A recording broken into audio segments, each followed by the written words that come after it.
दो राहें एक मंजिल, तो कहानी शुरू होती है। सियोल का ट्रेन स्टेशन हमेशा की तरह भीड़ से भरा हुआ था। हर तरफ लोग अपनी अपनी मंजिल की ओर भाग रहे थे। इसी भीड़ में सोजिन, जो एक संघर्षशील पेंटर है, अपनी गहरी सोच में डूबा हुआ प्लेटफॉर्म पर पहुंचा। उसके हाथ में रंगों से सना एक कैनवास बैग था। वह अपने काम और जीवन की उलझनों में इतना खोया हुआ था कि गलत ट्रेन में चढ़ गया। ट्रेन के अंदर सोजिन एक खाली सीट पर बैठ गया। ट्रेन जैसे ही चली, उसने खिड़की से बाहर देखते हुए सोचा, कहीं तो मेरा भी एक सही रास्ता होगा। उसी समय ट्रेन की एक और सीट पर बैठी हाइन, जो एक सफल कॉरपोरेट महिला थी, अपने लैपटॉप पर काम करने की कोशिश कर रही थी, लेकिन उसके चेहरे पर थकान साफ झलक रही थी। हाइन ने गहरी सांस लेते हुए अपने लैपटॉप को बंद किया और खिड़की के बाहर देखने लगी। वह सोच रही थी, क्या यही सब है जीवन? दौड़ धूप और कभी न खत्म होने वाला काम। तभी उसकी नजर सोजिन पर पड़ी, जो कैनवास बैग से कुछ निकालने की कोशिश कर रहा था। ट्रेन अचानक धीमी हुई और अनाउंसमेंट हुआ कि यह ट्रेन एक अनजाने स्टेशन पर रुकने वाली है। सोजिन और हाइन दोनों ने खिड़की से बाहर झांक कर देखा। स्टेशन सुनसान था। ट्रेन के रुकते ही दोनों नीचे उतर गए, यह समझने के लिए कि आखिर हुआ क्या है। स्टेशन छोटा और शांत था, मानो समय वहीं रुक गया हो। सोजिन ने अपनी जगह को परखा और धीरे धीरे हाइन की ओर देखा। उसने हल्की मुस्कान के साथ कहा, क्या आप भी गलती से इस ट्रेन में चढ़ी? हाइन ने उसकी ओर देखा और हंसते हुए कहा, शायद, लेकिन अब यह मेरी किस्मत का हिस्सा लग रहा है। दोनों ने बातचीत शुरू की। हाइन ने अपने काम की व्यस्तता और अकेलेपन के बारे में बताया, जबकि सोजिन ने अपने पेंटिंग्स के संघर्ष और खोई हुई प्रेरणा का जिक्र किया। उनकी बातें जैसे जैसे गहरी होती गईं, स्टेशन का सुनसान माहौल एक अजीब सी गर्मजोशी से भर गया। स्टेशन पर लगी घड़ी ने धीरे धीरे समय बताया, लेकिन दोनों के लिए समय जैसे रुक गया था। हाइन ने सोजिन से पूछा, आप क्या पेंट करते हैं? सोजिन ने कहा, मैं खूबसूरत चीजों की तलाश करता हूं, लेकिन लगता है मैंने उन्हें पेंट करने से पहले ही खो दिया है। हाइन ने मुस्कुराते हुए कहा, शायद जो आप खोज रहे हैं वह आपके पास ही है, आपको बस उसे देखने का नजरिया बदलना होगा। उनकी यह मुलाकात दोनों के लिए खास बन गई। ट्रेन फिर से चलने के लिए तैयार थी। दोनों ने तय किया कि वे अपनी अपनी मंजिल की ओर बढ़ेंगे, लेकिन इस अनजाने स्टेशन पर मिली बातचीत को हमेशा याद रखेंगे। यह पहली मुलाकात, जो महज एक संयोग लग रही थी, उनके जीवन को नए रास्तों पर ले जाने वाली थी। ट्रेन स्टेशन पर इंतजार करना दोनों के लिए मुश्किल लग रहा था। अगली ट्रेन आने में कई घंटे बाकी थे और स्टेशन पर सन्नाटा पसरा हुआ था। हाइन ने थकान भरे स्वर में कहा, यहां बैठे रहने से अच्छा है कुछ और किया जाए। सोजिन, जो अपनी ड्राइंग बुक पलट रहा था, उत्सुकता से बोला, स्टेशन के पास कोई गांव है, चलें देखते हैं। हाइन ने थोड़ी अनिच्छा से सहमति दे दी। दोनों धीरे धीरे पगडंडी पर चलते हुए गांव की ओर बढ़े। रास्ता सुनसान था, लेकिन आसपास के पेड़ और खुले खेतों का नजारा सुकून देने वाला था। सोजिन ने हवा में हाथ फैलाते हुए कहा, यहां की सादगी में एक अलग ही खूबसूरती है। हाइन ने उसकी बात को हल्के से अनसुना करते हुए कहा, पर यह जगह मेरे काम से कितनी अलग है, मुझे यह सब नया लगता है। सोजिन मुस्कुराया, कभी कभी नया ही सही रास्ता दिखाता है। गांव पहुंचने पर दोनों ने देखा कि यह एक छोटा सा पर शांत और प्यारा गांव था। लकड़ी के बने घर, झूलते पेड़ और रास्ते पर खेलते बच्चे। यह सब देखकर हाइन थोड़ी हैरान थी। उसे यह एहसास हो रहा था कि दौड़ धूप भरी जिंदगी से अलग भी कुछ है। चलते चलते वे एक छोटे चाय घर के पास पहुंचे। चाय घर की दीवारें मिट्टी से बनी थीं और खिड़कियों से हल्की धूप अंदर आ रही थी। सोजिन ने हाइन से कहा, चलो कुछ चाय पीते हैं, शायद यहाँ की चाय हमारे दिन को बेहतर बना दे। चाय घर के अंदर की सादगी हाइन को भा गई। लकड़ी की मेज और कुर्सियां, दीवारों पर पुराने पोस्टर और कोने में रखी चाय बनाने की मिट्टी की हांडी। वे एक मेज पर बैठ गए और चाय घर की मालकिन ने उनके लिए गर्म चाय लाकर रखी। चाय की चुस्कियों के बीच सोजिन ने अपनी ड्राइंग बुक निकाली। वह कुछ देर हाइन को देखता रहा। हाइन ने भौहें चढ़ाते हुए पूछा, क्या देख रहे हो? सोजिन मुस्कुराते हुए बोला, आपको। हाइन थोड़ा असहज हो गई, लेकिन सोजिन ने उसकी परवाह नहीं की।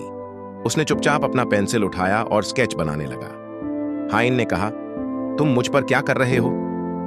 सोजिन ने बिना सिर उठाए जवाब दिया, बस आपको कैद कर रहा हूं, अपने तरीके से। कुछ देर बाद उसने स्केच पूरा किया और हाइन की ओर बढ़ाया।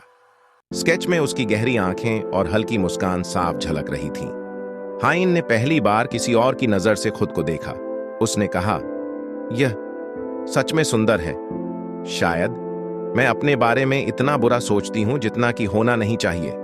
सोजिन ने मुस्कुराते हुए कहा, आप जैसी हैं वैसी ही खूबसूरत हैं। यह सिर्फ देखने का नजरिया है। चाय घर की वह छोटी सी मुलाकात दोनों के लिए खास बन गई। अनजानी जगह पर की गई यह अनचाही यात्रा उनके बीच की दूरी को थोड़ा और कम कर गई। गांव की वह शाम धीरे धीरे रात में बदल रही थी। आसमान में तारे झिलमिला रहे थे और हल्की ठंडी हवा बह रही थी। सोजिन और हाइन, जो पूरे दिन गांव की सादगी में खोए रहे थे, अब चाय घर के बाहर बैठे थे। चाय घर की मालकिन ने उन्हें एक छोटा लालटेन दिया था, जो उनके बीच की मेज पर रखा था और उसकी नरम रोशनी उनके चेहरों पर पड़ रही थी। हाइन ने गहरी सांस ली और आसमान की ओर देखते हुए कहा, यहाँ की शांति अजीब है। मुझे लगता है मैंने इसे अपने जीवन में कहीं खो दिया है। सोजिन ने उसे ध्यान से देखा और पूछा, तुम्हें क्या चीज सबसे ज्यादा परेशान करती है?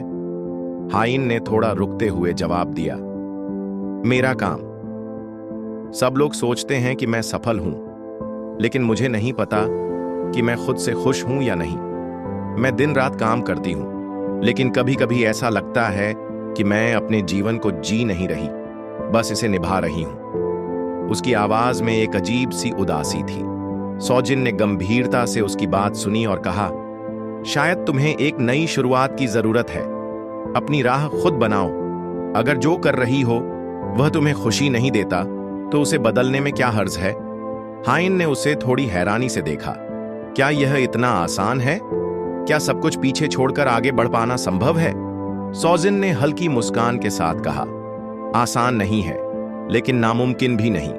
मैं खुद भी अपनी राह खोजने की कोशिश कर रहा हूं। पेंटिंग्स के जरिए अपने आप को समझने की कोशिश करता हूं, लेकिन हर बार हार मानने का ख्याल आता है। फिर भी मैं खुद से वादा करता हूं कि मैं रुकूंगा नहीं। उनकी बातचीत जैसे जैसे गहरी होती गई, रात और भी शांत होती गई। तारे और चमकने लगे और ठंडी हवा उन्हें सुकून दे रही थी। सोजिन ने अपनी ड्राइंग बुक से एक पेज फाड़ा और उस पर कुछ लिखा। फिर उसने पेज को मोड़कर हाइन को दिया। यह मेरी तरफ से तुम्हारे लिए एक वादा है, उसने कहा। हाइन ने पेज खोला। उस पर लिखा था, अपनी खुशी खोजो और कभी मत रुको। हाइन ने उसकी ओर देखा और पहली बार उसके शब्दों में सच्चाई महसूस की। उसने धीरे से कहा, अगर तुम वादा कर सकते हो कि तुम अपनी राह नहीं छोड़ोगे, तो मैं भी वादा करती हूं कि मैं अपनी खुशी की तलाश करूंगी। दोनों ने अपने अपने दिल में यह वादा किया कि वे अपनी जिंदगी को एक नया मकसद देंगे। चाहे उनका सफर अलग अलग क्यों ना हो, वे अपनी राह खोजने की कोशिश नहीं छोड़ेंगे। उस रात गांव की सादगी और तारे भरे आसमान के नीचे दो अजनबियों ने एक दूसरे के साथ न केवल अपनी परेशानियां बांटी, बल्कि उम्मीद और हौसले का एक नया सपना भी देखा। अगली सुबह गांव में सूरज की किरणें फैलने लगीं। ट्रेन स्टेशन पर हलचल बढ़ रही थी। सोजिन और हाइन, जो अनजाने में एक दूसरे के जीवन का हिस्सा बन गए थे, प्लेटफॉर्म पर खड़े थे। ट्रेन आने की अनाउंसमेंट हुई और दोनों ने एक दूसरे की ओर देखा। हाइन ने हल्की मुस्कान के साथ कहा, तो यहां तक का सफर अच्छा था, अब अपनी अपनी दुनिया में लौटने का समय है। सोजिन ने जवाब दिया, हां, लेकिन इस सफर ने मुझे बहुत कुछ सिखाया। शायद यही जरूरी था। ट्रेन आकर रुक गई। दोनों ने बिना ज्यादा कहे एक दूसरे को विदा किया। जैसे ही ट्रेन ने रफ्तार पकड़ी, दोनों अपने अपने खिड़की के शीशे से बाहर देखने लगे। सोजिन ने सोचा, क्या यह सिर्फ एक पल था या कुछ ज्यादा? हाइन ने अपने दिल में महसूस किया, उसकी बातें मुझे हमेशा याद रहेंगी। सियोल लौटकर सोजिन ने अपनी कला पर ध्यान देना शुरू किया। उसने अपने स्टूडियो को फिर से सजाया, अपने अधूरे कैनवस को पूरा करने की कोशिश की। हर पेंटिंग में उसे हाइन के साथ बिताए पल याद आते। वह स्केच जो उसने चाय घर में बनाया था उसकी टेबल पर रखा था। वह अक्सर उसे देखता और खुद से कहता, मुझे अपनी राह खुद बनानी है। दूसरी ओर हाइन ने अपनी नौकरी से छुट्टी ले ली। यह फैसला उसके लिए आसान नहीं था, लेकिन उसे लग रहा था कि खुद को समझने का वक्त आ गया है। उसने उन चीजों पर ध्यान देना शुरू किया जो उसने सालों से नजरअंदाज कर दी थी। सियोल की भीड़-भाड़ से दूर वह छोटे-छोटे पल तलाशने लगी जो उसे सुकून दें। दोनों के बीच कोई संपर्क नहीं हुआ, न कोई फोन कॉल, न कोई संदेश, लेकिन उनके दिलों में उस मुलाकात की यादें ताजा थीं। सोजिन ने अपनी पेंटिंग्स में एक नई ऊर्जा डाल दी। उसके रंग ज्यादा गहरे और भावनाएं ज्यादा सच्ची लगने लगीं। उसके काम की प्रदर्शनी में लोगों ने उसकी कला में आए इस बदलाव को महसूस किया। किसी ने उससे पूछा, यह बदलाव कैसे आया? सोजिन ने मुस्कुराकर जवाब दिया, कभी कभी सही इंसान से मिली सही बात आपकी पूरी जिंदगी बदल सकती है। हाइन ने भी खुद में बदलाव महसूस किया। उसने अपने खाली वक्त में लिखना शुरू किया। वह उन पलों को कागज पर उतारने लगी जो उसने सोजिन के साथ बिताए थे। उसने लिखा, कभी कभी अनजान रास्ते हमें वह सिखा देते हैं जो हम अपने पूरे जीवन में नहीं सीख पाते। दोनों अलग अलग दुनिया में थे, लेकिन उनकी सोच में एक दूसरे का असर था। हर सुबह सोजिन सूरज की किरणों को देखकर सोचता, क्या वह भी इसी सूरज को देख रही होगी? और हाइन हर तारे भरी रात में खुद से पूछती, क्या वह भी इन्हीं तारों के नीचे सोच रहा होगा? यह कहानी उन दो लोगों की थी जो अनजाने में मिले, पर एक दूसरे की जिंदगी पर गहरा असर छोड़ गए। दोनों अपनी अपनी राह पर आगे बढ़े, लेकिन उस एक मुलाकात ने उनकी दुनिया हमेशा के लिए बदल दी। सियोल की एक मशहूर आर्ट गैलरी में हल्की हल्की रोशनी थी। दीवारों पर सुंदर पेंटिंग्स टंगी थीं और हर कोने में कला प्रेमी धीरे धीरे घूम रहे थे। गैलरी में सन्नाटा था, लेकिन उस सन्नाटे में भी एक अजीब सी खूबसूरती थी। हाइन, जो अब खुद को समझने के सफर पर थी, उस गैलरी में पहली बार आई थी। उसने सुना था कि यहाँ एक नए आर्टिस्ट की प्रदर्शनी लगी है जिसकी पेंटिंग्स में गहरी भावनाएं छिपी होती हैं। हाइन धीरे धीरे पेंटिंग्स देखते हुए आगे बढ़ रही थी। हर पेंटिंग में उसे एक कहानी दिखाई दे रही थी। अचानक उसकी नजर एक पेंटिंग पर पड़ी जिसने उसे वहीं रोक दिया। यह पेंटिंग किसी और की नहीं, बल्कि उसकी खुद की थी। गांव के चाय घर में सोजिन ने जो स्केच बनाया था, वही अब एक बड़े कैनवस पर उकेरा गया था। हर रेखा, हर रंग उसे उस पल में वापस ले गया। हाइन ने पेंटिंग के नीचे लिखे नाम को पढ़ा, अनजाने की सुंदरता। उसका दिल तेजी से धड़कने लगा। उसने सोचा, क्या सोजिन ने यह पेंटिंग मेरे लिए बनाई? वह अभी भी पेंटिंग को देख रही थी जब पीछे से एक जानी पहचानी आवाज आई, मुझे लगा तुम यहां आओगी। हाइन ने पलट कर देखा। सोजिन उसके पीछे खड़ा मुस्कुरा रहा था। उसकी आंखों में वही गर्मजोशी थी जो उसने पहली बार महसूस की थी।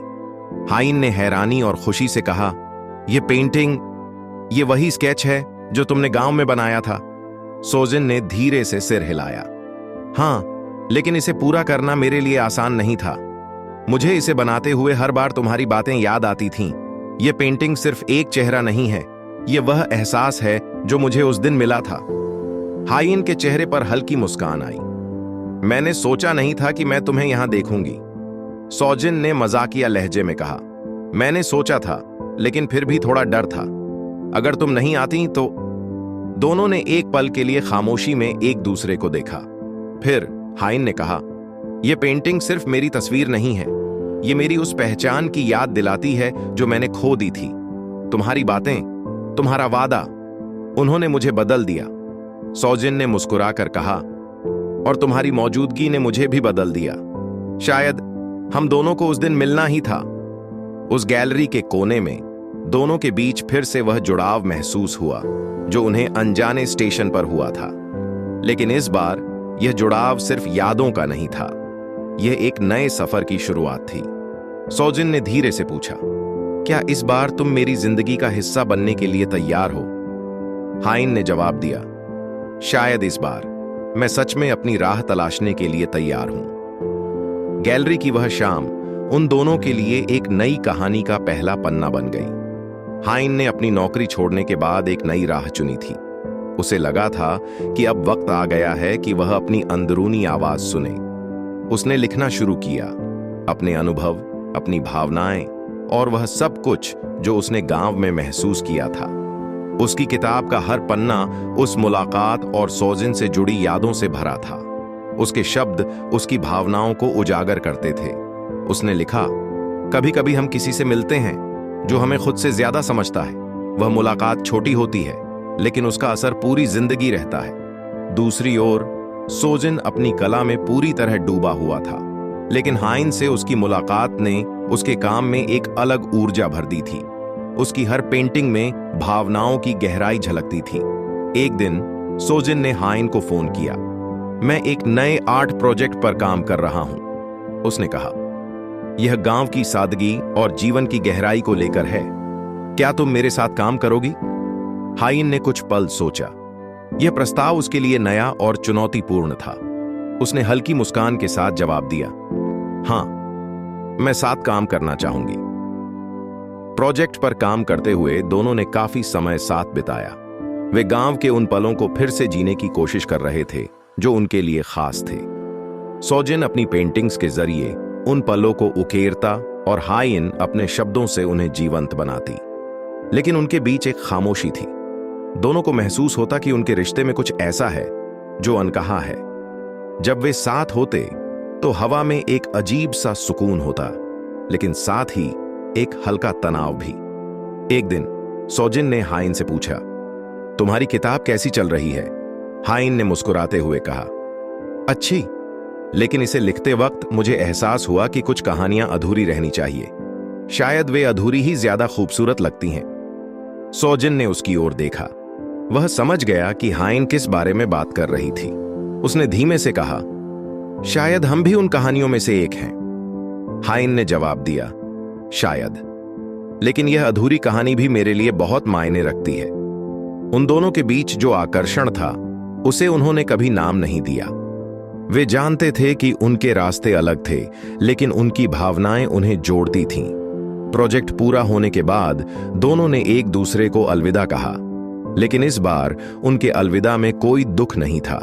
वे जानते थे कि उनकी कहानी अधूरी रहकर भी पूरी थी। हाइन ने अपनी किताब पूरी की और उसका नाम रखा अधूरी चाहत। किताब का हर पन्ना सोजिन के साथ बिताए पलों की गवाही देता था, और सोजिन की पेंटिंग्स जो उस प्रोजेक्ट का हिस्सा बनी उनके रिश्ते की गहराई को बयान करती थीं। दोनों ने अपनी राहें चुनी, लेकिन उनके दिलों में एक दूसरे की यादें हमेशा जीवित रहीं। सोजिन का आर्ट करियर अब नई ऊंचाइयों पर था। उसकी पेंटिंग्स को विदेशों में भी पहचान मिल रही थी। हर दिन उसे नए अवसरों के बारे में मेल और कॉल आते थे। एक प्रसिद्ध यूरोपीय आर्ट गैलरी ने उसे अपनी प्रदर्शनी में हिस्सा लेने का निमंत्रण दिया। यह उसके करियर के लिए एक बड़ा मौका था जिसे वह मना नहीं कर सकता था। दूसरी ओर हाइन की किताब अधूरी चाहत प्रकाशित होने के बाद बहुत लोकप्रिय हो गई। उसकी कहानी ने पाठकों के दिलों को छू लिया। एक बड़े पब्लिशिंग हाउस ने उसे नई किताब के लिए कॉन्ट्रैक्ट दिया। इसके साथ ही वह विभिन्न कार्यक्रमों, साक्षात्कारों और लेखन से जुड़ी बैठकों में व्यस्त हो गई।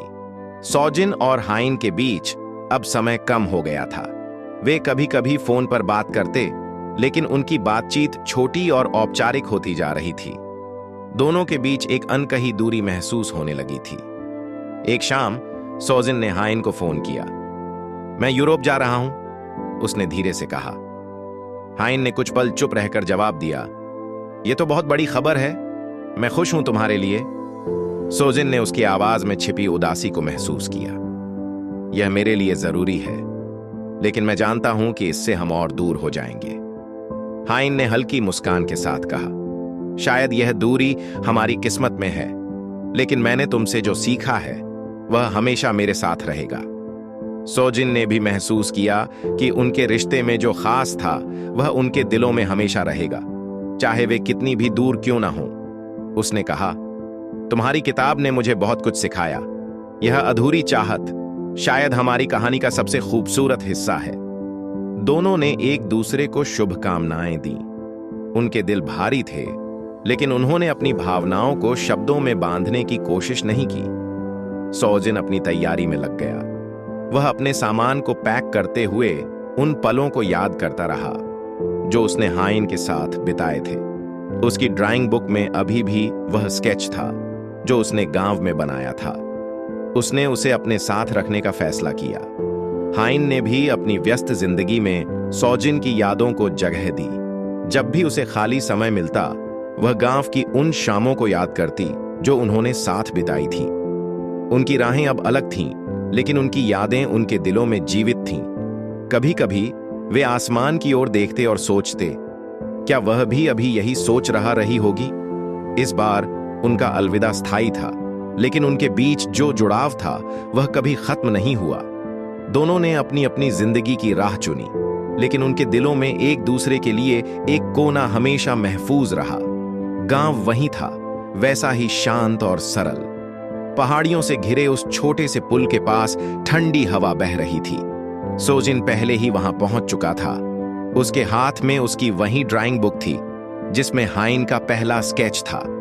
थोड़ी देर बाद हाइन वहां आई। उसने सोजिन को देखते ही हल्की मुस्कान दी, लेकिन उसकी आंखों में वह भावनाएं थीं जो शब्दों में बयान नहीं हो सकती थीं। दोनों कुछ पल चुपचाप पुल पर खड़े रहे। दूर बहती नदी की हल्की आवाज उनके बीच की खामोशी को भर रही थी। सोजिन ने आखिरकार चुप्पी तोड़ी। तुम्हें याद है, हमने यहां वादा किया था कि हम अपनी राहें खोजेंगे। हाइन ने सिर हिलाया और धीरे से कहा, हाँ, मुझे याद है। सोजिन ने उसकी ओर देखा। उसकी आंखों में एक सवाल था, क्या तुम्हें अपनी राह मिल गई? हाइन ने पल भर के लिए आसमान की ओर देखा, फिर उसने हल्की मुस्कान के साथ कहा, शायद, लेकिन तुम्हारे बिना यह अधूरी है। उसके शब्दों ने सोजिन के दिल को छू लिया। वह जानता था कि उनके बीच जो रिश्ता था वह कुछ खास था, लेकिन उसने यह भी महसूस किया कि उनकी राहें अलग हो चुकी थीं। सोजिन ने कुछ पल चुप रहकर उसकी बातों को समझा। फिर उसने कहा, कभी कभी अधूरी कहानियां ही सबसे खूबसूरत होती हैं। वे हमें आगे बढ़ने की ताकत देती हैं। हाइन ने उसकी ओर देखा। उसकी आंखों में हल्की नमी थी, लेकिन उसने अपने आंसुओं को रोक लिया। वह जानती थी कि यह अलविदा उनके लिए जरूरी था। दोनों ने बिना कोई और शब्द कहे एक दूसरे को देखा। उनकी आंखों में वह सब कुछ था जो वे कभी कह नहीं पाए। सोजिन ने धीरे से अपना हाथ आगे बढ़ाया। शायद हम फिर कभी मिलें, शायद नहीं, लेकिन जो भी हो, तुम हमेशा मेरी यादों में रहोगी। हाइन ने उसका हाथ थामते हुए कहा, और तुम मेरी कहानियों में। कुछ पल बाद दोनों ने एक दूसरे को अलविदा कहा। सोजिन ने पुल के दूसरी ओर चलना शुरू किया और हाइन वहीं खड़ी रही, उसे जाते हुए देखती रही। जैसे ही सोजिन गांव से बाहर निकला, उसने पीछे मुड़कर आखिरी बार उस पुल को देखा। वह जानता था कि यह उनकी कहानी का आखिरी पन्ना था। हाइन ने भी अपनी जगह से खड़े होकर नदी की ओर देखा।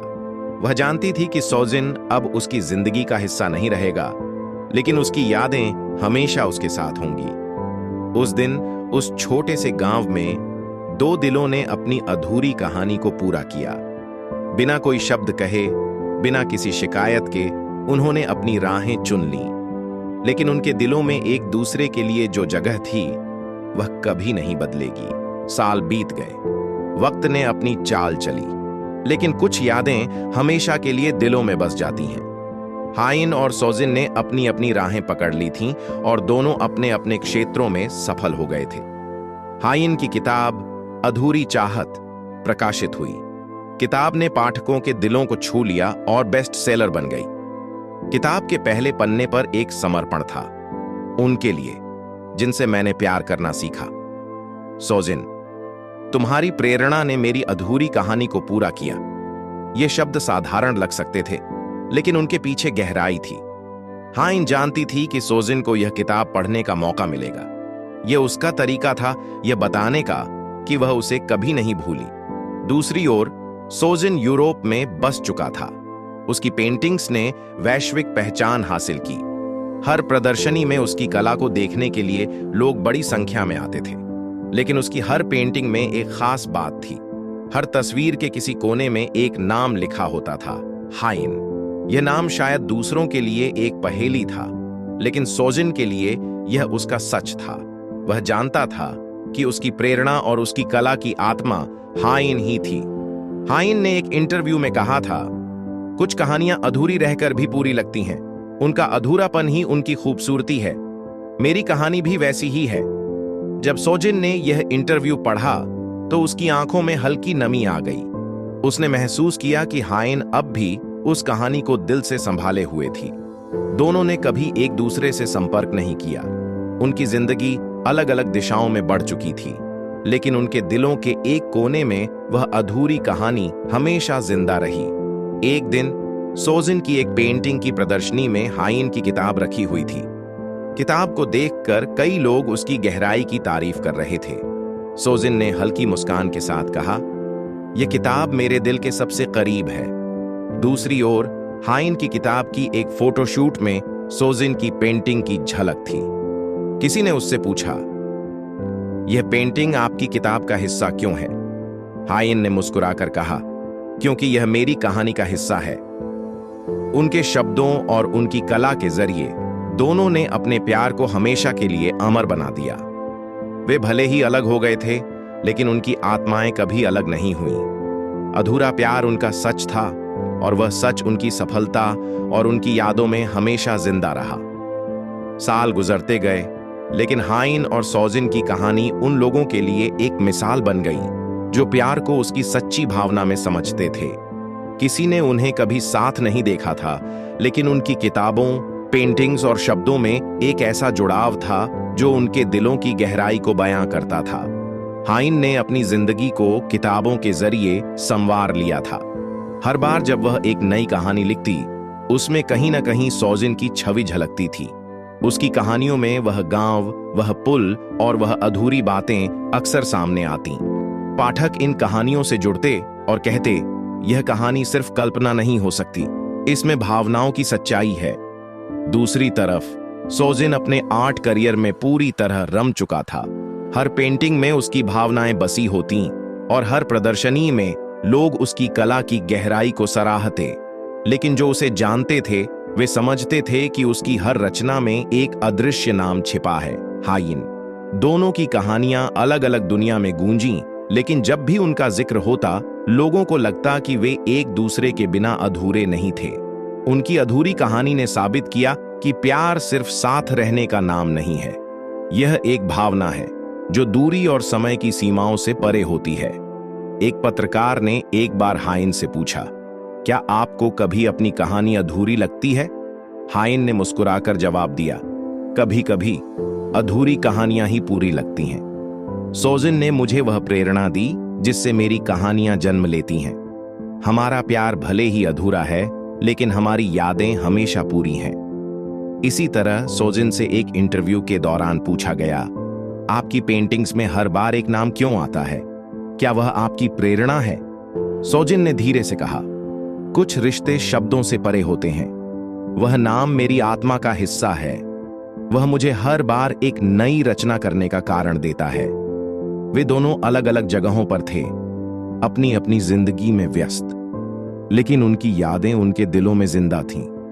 कभी कभी जब हाइन रात में आसमान के सितारों को देखती, उसे वह पुल याद आता, और सोजिन जब अपनी पेंटिंग्स पर आखिरी स्पर्श करता तो उसे हाइन की मुस्कान याद आती।